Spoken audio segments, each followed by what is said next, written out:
Om Shanti. Om Shanti. Thank you, Sister Jayanti, for coming on Womenistan Talk Show. It is my complete privilege to have you all the way from UK. Brahma Kumari is very close to my heart. As you know, I had visited 2 years back with Baroness Sandeep Verma from England. So for all, That's right. yes, yes. So for all my viewers who would like to know about Brahma Kumari, I would like to first give the intro of Sister Jayanti, a short intro, although she doesn't need any introduction. Sister Jayanti is the European director of Brahma Kumari, which is an international NGO and is a spiritual leader and teacher. She has championed the cooperative role of spiritual organizations in creating a just and peaceful world and has brought spiritual principles to the discussion tables of politicians, economists, business leaders, scientists, and nearly every stakeholder of our times. As the director of Brahma Kumaris for Europe and the Middle East, and a spiritual leader and a teacher for 50 years, Sister Jayanti has dedicated her life to self transformation and service to humanity.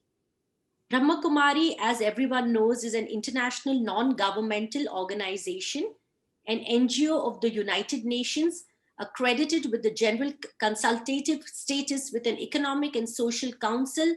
And Sister Jayanti has been the organization's representative to the UN in Geneva since 1982. She has championed the cooperative role of spiritual organizations in creating a just and peaceful world.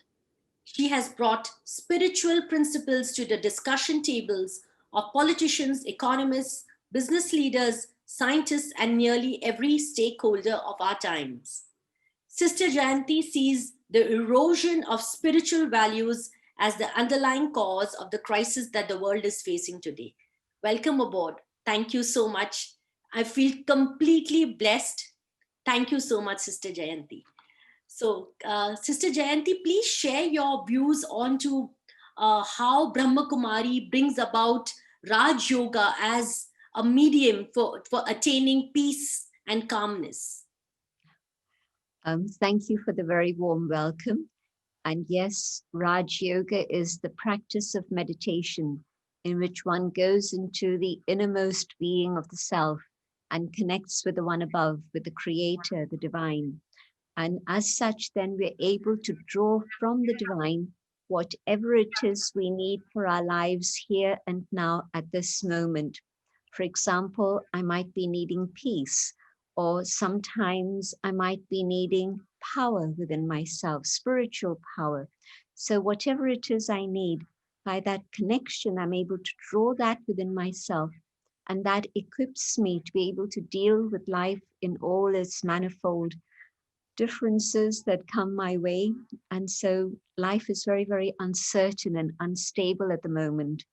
And so, especially in these times, it's so very important to be able to just have that independence in which I'm not relying on any external support. But when I go within, I know that wherever I am, whatever else might be happening, but I can have that personal connection with the divine and prepare myself to be able to deal with whatever it is that life is bringing in front of me. And so I think that this connection, which we call yoga, union, is actually what helps each and every one of us. Wonderful. So, how do you develop the connection? Just as with anything, first you need a certain amount of information, then you need to be able to practice it. And as a result of that, then you're able to have an experience. So, 3 steps. I need the information of who the inner being is, to know myself as that eternal being of light, not this physical form. Yes, this is my chariot, but I, the driver of this vehicle, am that being of light within. And secondly, I need to know that the being who is up above the creator is also that being of light without any physical or even angelic form, just a form of light. And in that awareness of who I am, connecting with the divine, I'm able to make that connection that's then able to draw whatever it is I need within myself. It's like putting in the plug into the supply of electricity from the powerhouse. And so coming inside, connecting with that being, the source of love and light, and I'm connecting with the powerhouse and I'm able to draw that within. And all this happens just in silence. Don't need to chant anything, don't need to say anything. Just turn my attention inwards and feel who I am, that light that's distinct and different to my physical form. So currently, as the pandemic is on and people are struggling with relationships, with work issues, personal relationships, uh, what would you advise them? And first question would be as to why, according to the universe or the nature or by a divine, have we got into this kind of a situation? Is it हमारा खुद का कर्मा, हमारी खुद की कर्मों की वजह से हुआ ये, कि is there another plan, where are we heading, why is this happening every 100 years? Yes, you're right that there was a pandemic about 100 years ago, and we know the history of that. And at this particular time, I think that what's happened is that human beings have been encroaching into the habitats of the wildlife animals. And so the more we take up their space, Yes. the more intermingling there is of humans and animals. And of course, animals carry all sorts of viruses, and our close proximity to them, or even our violence against them, in which we want to eat them, then both of these factors have come together to bring the animal viruses to take the jump to humans.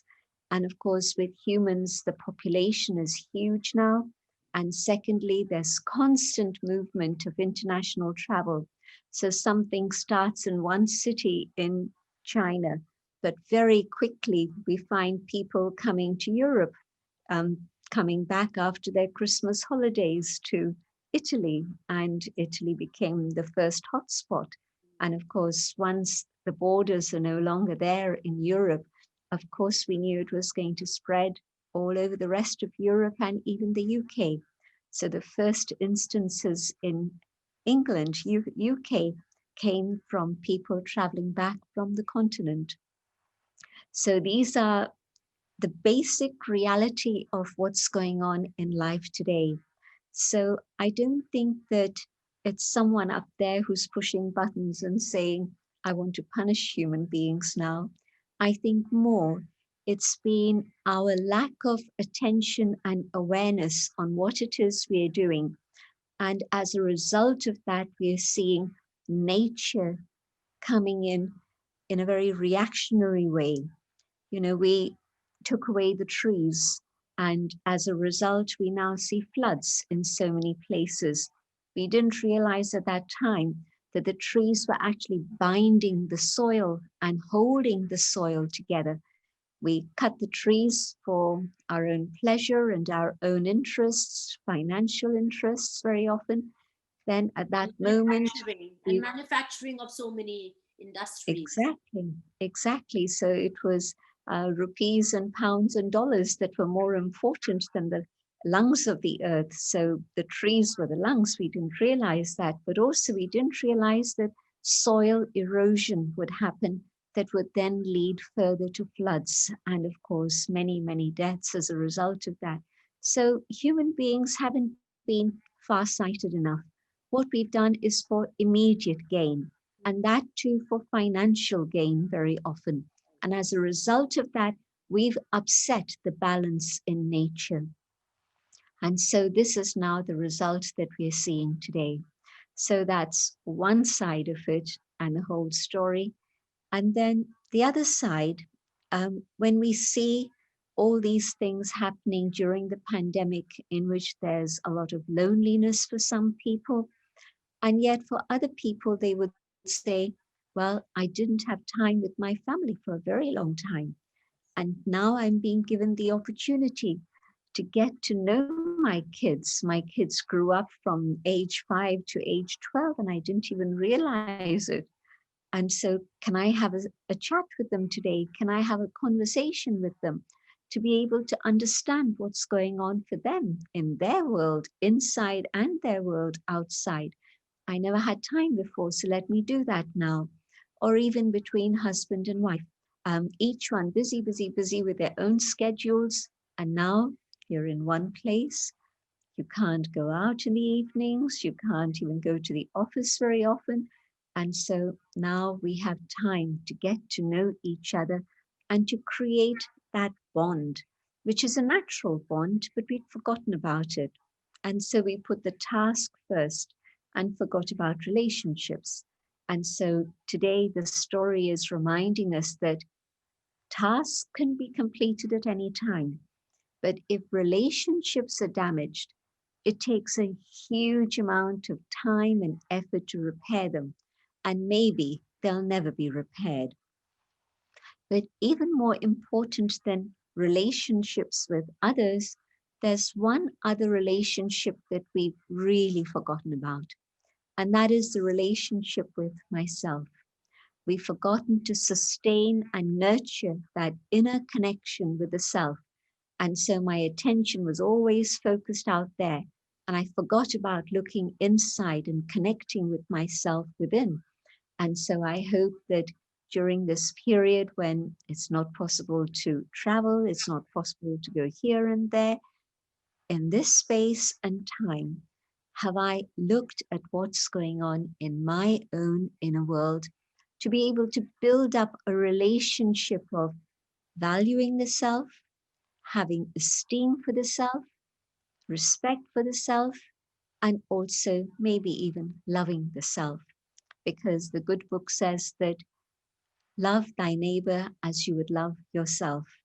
And we've forgotten about loving ourselves. So we've forgotten about how to love our neighbors. So there's always problems between neighbors nowadays. But the starting point, can I love myself? And that happens when I get to know what's going on in my own inner world. Otherwise, there's reactivity. Something happens and I react. And the cycle goes on, action, reaction, action, reaction. But now something happens.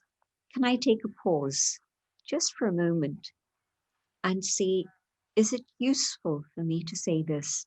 Is it going to be helpful to say this? Is it going to make a difference to say this?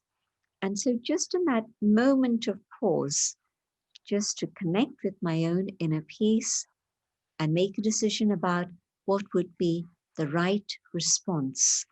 And so, maybe it's time that we started looking inside instead of just looking outside.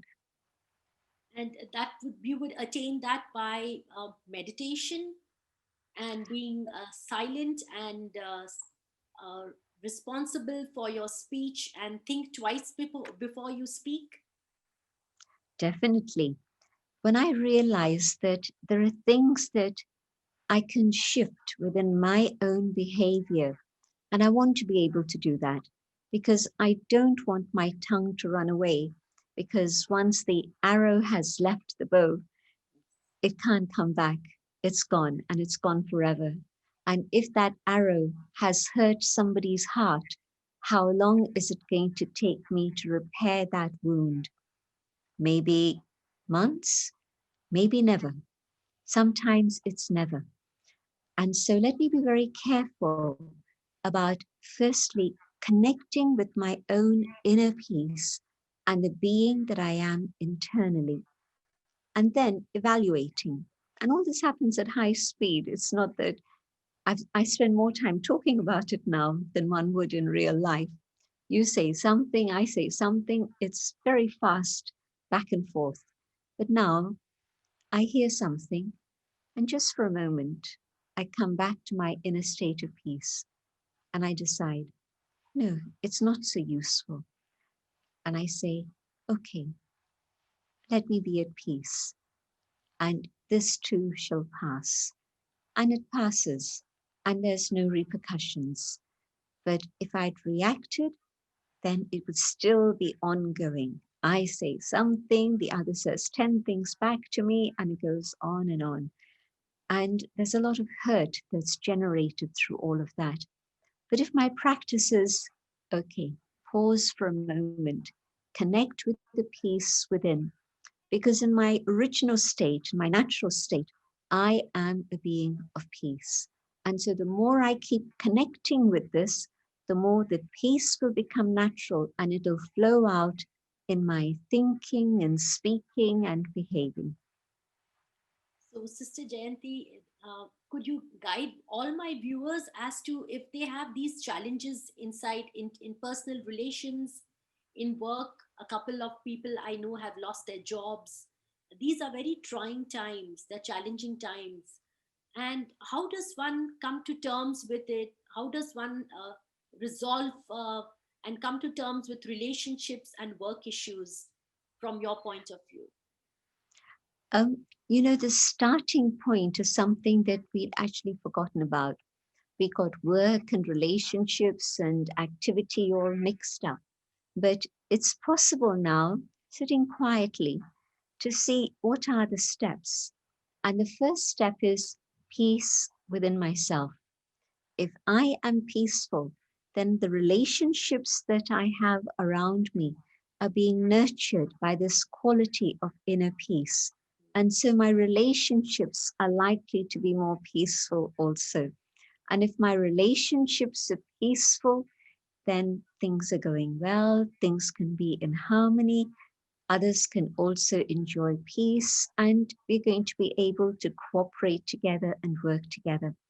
And so, whether it's the work at home, maybe I don't have any domestic help at the moment, but maybe if there's love and harmony and peace at home, everybody will chip in and say, Mum, you've been doing the cooking. Now let me do something else. Let me do the cleaning. Let me help with the dishes. And if there isn't that love and harmony, then expect the children to say, well, I don't have to bother. I'm just going to go back to my room and look at my iPad or something. But if there's love and harmony, then it's not just that the atmosphere is beautiful, but it's one of cooperation and everybody chips in because we're all in it together. But also, if I've learned to keep relationships harmonious, not only is it important for my home life, but also think about my work life. If my relationships with my colleagues are ones in which there's respect and regard, value of their time, their skills, their energy, again, there'll be a quality of rapport in which we can have an exchange of ideas in which nobody feels unheard, nobody feels left out, but everybody's contribution is valued. And in that atmosphere, even if there's extra pressure of work, everybody will stay together and say, well, let's get it all done together. Otherwise, very easily they could say, well, she's in charge, let her get on with it. And I want to switch off by the time it's 5 p.m. instead of thinking, no, it's not just one person's responsibility, it's our responsibility. And so if I have had peace and regard for them, and I've included them in any discussions and heard them out, then they're more likely to cooperate with me. And we can work together. And probably the project that if I'd been left on my own would have taken me 4 hours, doing it together, and in 1 hour, it's all done. And so harmony inside myself, coming to that state in which I'm balancing my feelings and my emotions with my logic and my reason so that I'm not struggling and battling inside myself. The things are cool, things are in harmony. Then that's going to be harmonious relationships at home, but also harmonious relationships with all those who I work with, whether I'm with them personally in the office or whether I'm working with them remotely. The quality of interaction is the important factor. And so what's going on inside is going to be expressed outside. And if there's a battle in here, of course, there'll be that rough edge in my tone of voice at home and at work. Sister, thank you. Tell me something about forgiveness. If there's a relationship where there's that much of love and the same amount of hurt, so how does one handle the love quotient and the hurt quotient when it's identical and it's the same? Should we love the person or should we forgive the hurt? But if both of them are equal, then how does one come to terms with it? If I value the relationship, then I want to sustain it, I want to nurture it. And if I'm not willing to forgive, then it's going to be poisoning that relationship continually. And so, whatever I say, inside I might be feeling a lot of love, but equally there's pain. So, my words are going to be like barbs, they're going to be hurting the other one. And so, again, it keeps the door open for this negative interaction in which I say something, I have to hear 10 things, and then I say something back, and it carries on back and forth. So, I think it takes a little bit of silent reflection on my part. Do I want to sustain this relationship? Is this relationship important for me? And if I decide yes, then I can't allow the hurt feeling to keep interfering in our connection with each other. I have to find a way to free myself from that hurt. And there are two things that are very important here. I need to be able to deal with the pain that I'm experiencing. And I know that if I have that connection with the source of love, the divine, I'm going to be able to allow that love to heal me. And so maybe that's the first step. Whilst I carry pain, I cannot forgive. But once I've allowed God's love to heal my pain, then the wound is now settled and things have become calm. And I realize that holding on to past stories is a prison for me.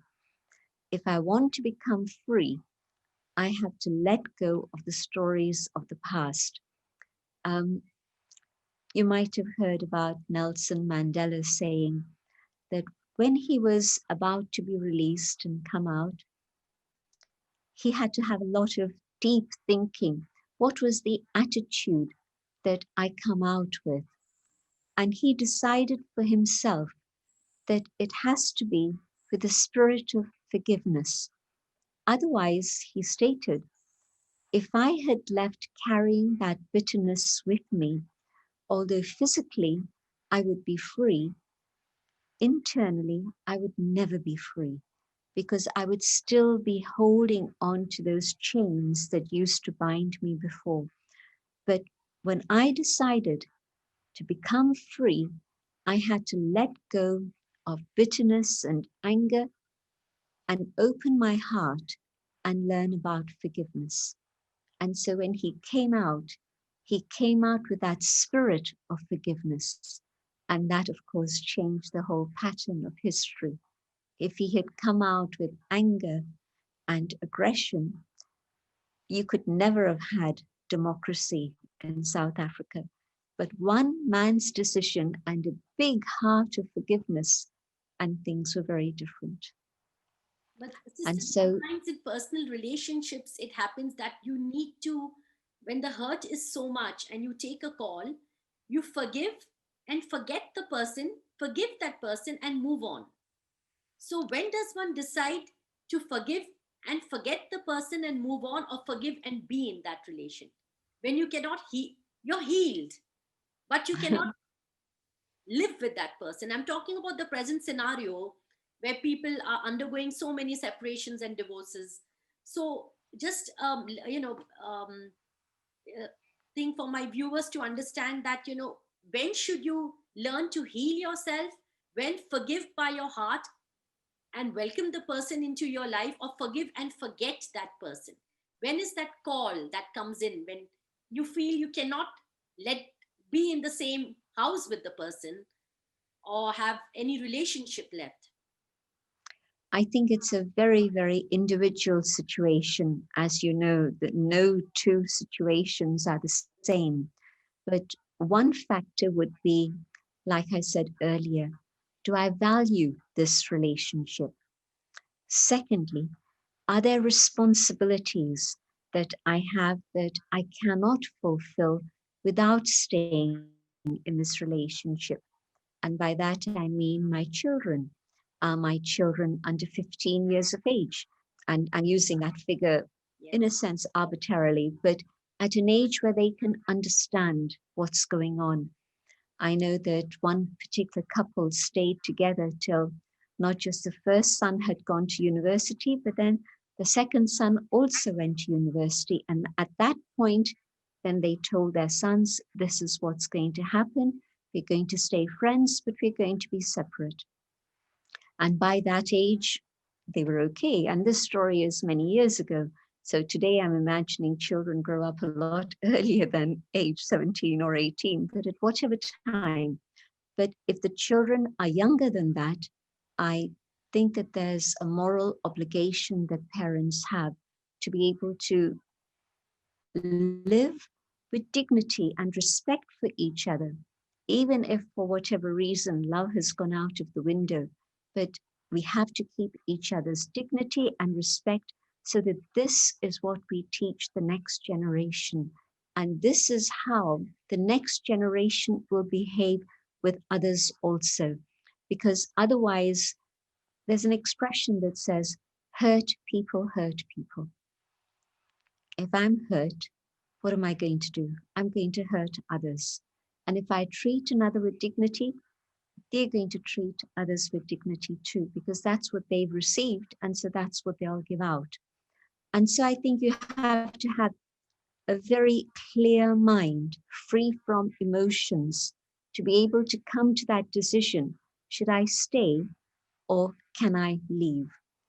And once that decision has been made, knowing the pros and cons on both sides, finances come into the picture, my health comes into the picture, maybe my in-laws come into the picture, maybe my parents come into the picture. So whatever it is that's important for me, I need to go through that whole checklist very, very calmly. So it's not a rash decision made in a moment of heat. No, very calm, very cool, in the awareness of the inner being and the being of peace that I am, in the presence of the Creator, I decide what I need to do. Having made that decision, if I'm going to stay, then I know I have to have a very, very big heart and not just forgive, but also know that maybe the same mistakes will continue in the future. Do I have the stamina? Do I have the courage and the faith to abide by my decision so that it's not that today I decide and then tomorrow the same thing happens and I say, well, I didn't realize it was going to happen again. Well, it's highly likely that it would happen again. Even if I've forgiven and said past is past, there's a high likelihood that it will repeat. Why? Human nature is stronger than human will very often. My will says no, but my nature takes me off in a different track. And so I must know that. And on the other side, if I decide to leave, I need to have a lot of inner spiritual capacity and resilience and power to be able to deal with all the challenges that are going to come my way, because there's going to be any number of challenges. But if I value my freedom more than I value whatever those other challenges are, then I'll stick to my course and keep moving forward very clearly, knowing that this is what I have chosen. And there's no point in asking anyone else for advice in this matter. Why? Because if they say, yes, you should leave, and things go wrong, and I'm really struggling to make ends meet or really struggling to keep my children on track, then I'll cry and say, well, so and so told me so. And if they tell me stay, and again, things don't work out, the easiest thing in human life is to blame somebody else. This is why, no, don't blame, don't complain. Take responsibility for my actions and for my feelings. and very calm, very cool, make a decision. So I think that the whole subject of getting to know myself is maybe one of the most important subjects. Um, how often have we heard the expression self realization is the first step to coming to the state of being God realized? If I'm not self realized, I cannot self actualize. All the hopes and wishes and dreams that I have, I cannot actualize them. I cannot make them manifest in my life unless I realize who I am and what my own inner capacity truly is. Sisters, please tell me about consciousness. What you say about consciousness? Um, there can be many different levels of consciousness, obviously, but today I'd like us to look at two in particular. One is where it's limited consciousness, and by that I mean the color of my skin, the gender of my body, the age of my body, the nationality, the religion I was born into. All these become the box that define me. Or maybe on a more subtle level, the job that I hold, the relationship that I have, the position that I occupy, the possessions that I have, my house, my car, my clothes, my jewelry, all of these define me. And all of these are a very, very narrow perception through which to look out at life.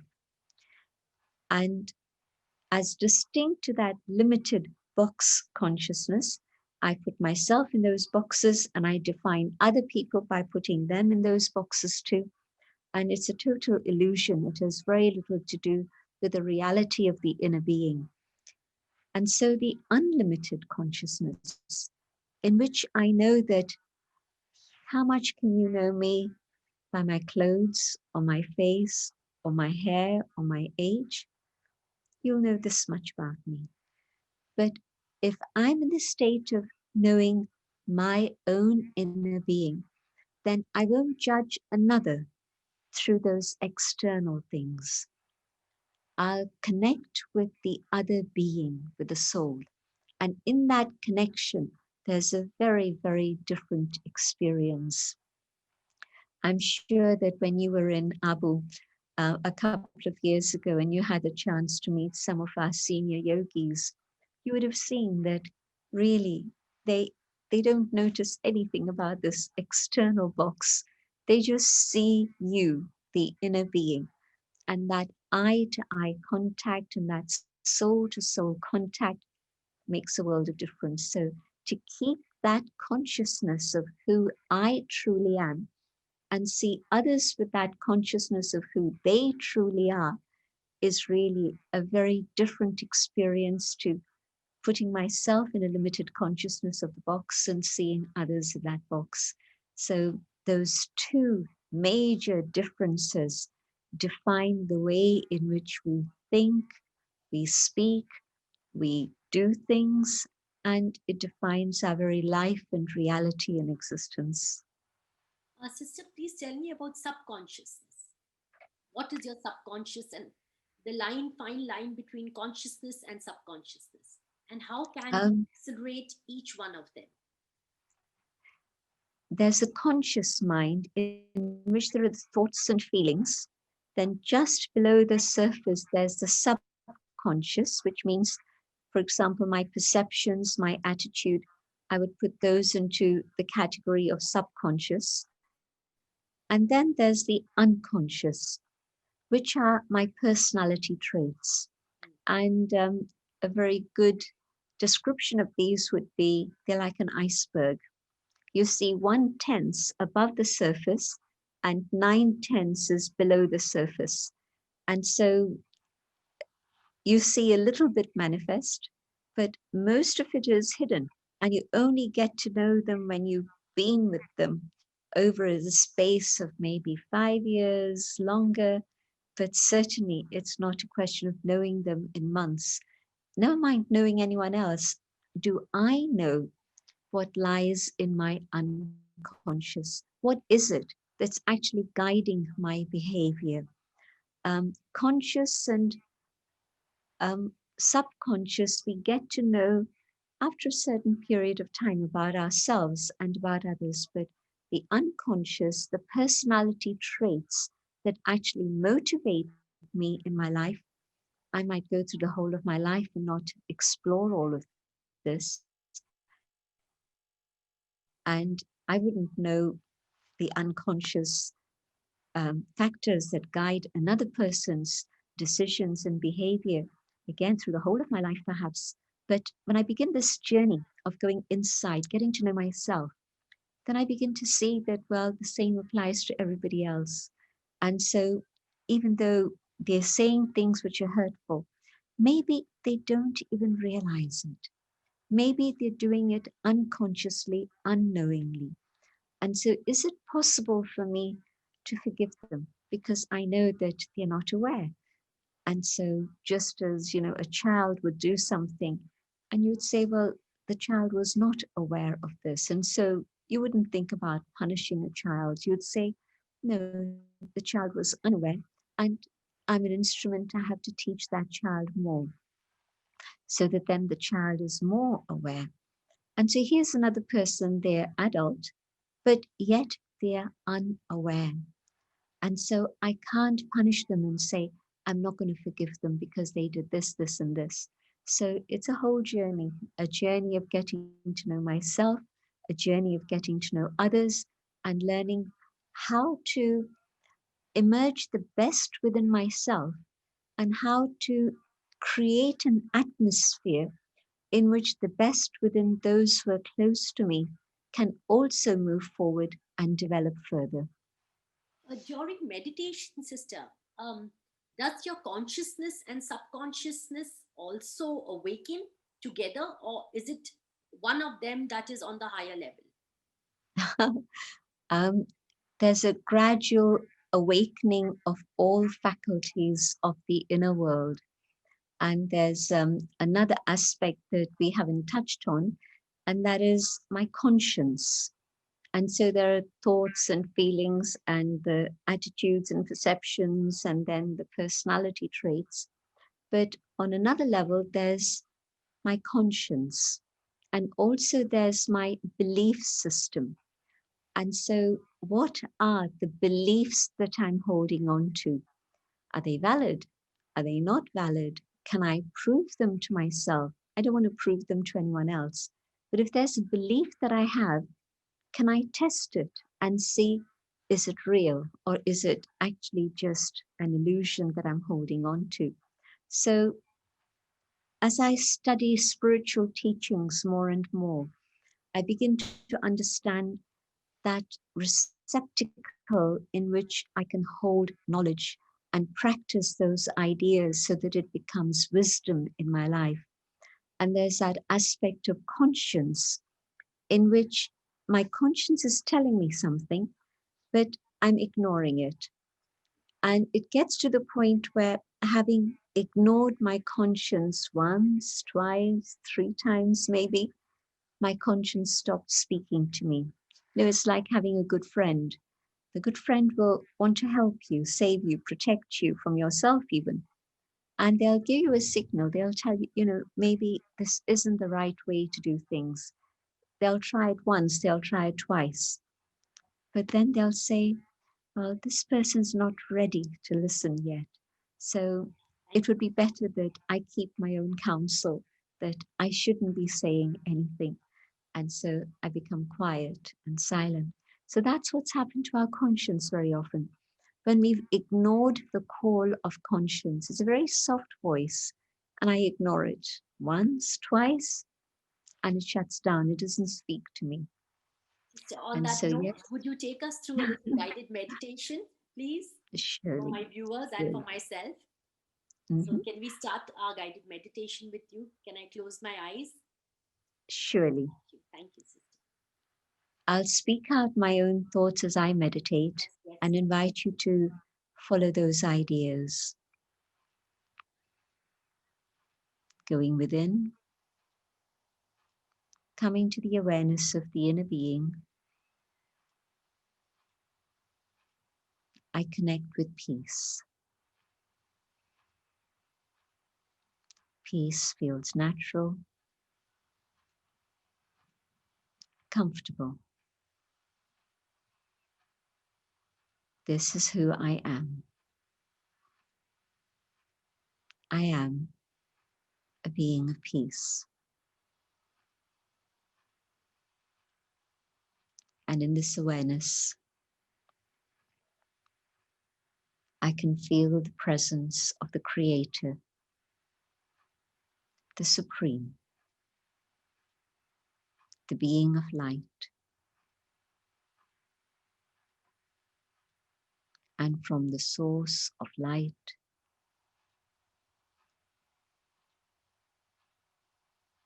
the light of purity, the light of peace, the light of truth touches the soul.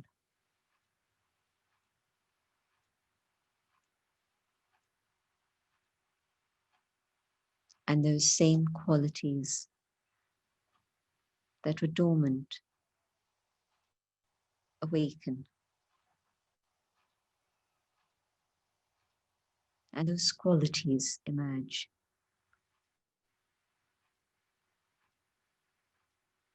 And I find myself filled with that peace, that truth.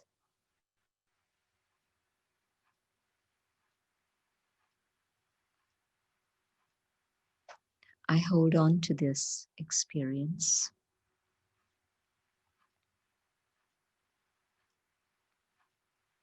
And I can feel that these qualities are not just reaching me,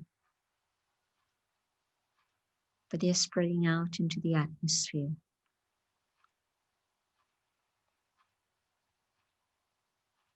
Peace surrounds us in this room. Peace extends out to my human family so that they become peaceful.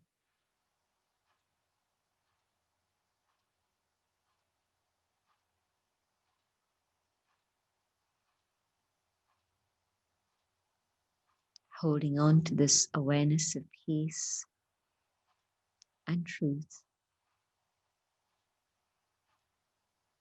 my thoughts return to the physical dimension.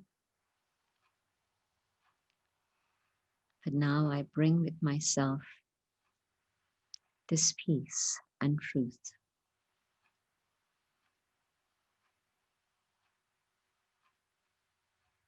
Om Shanti. Thank you. Thank you, sister.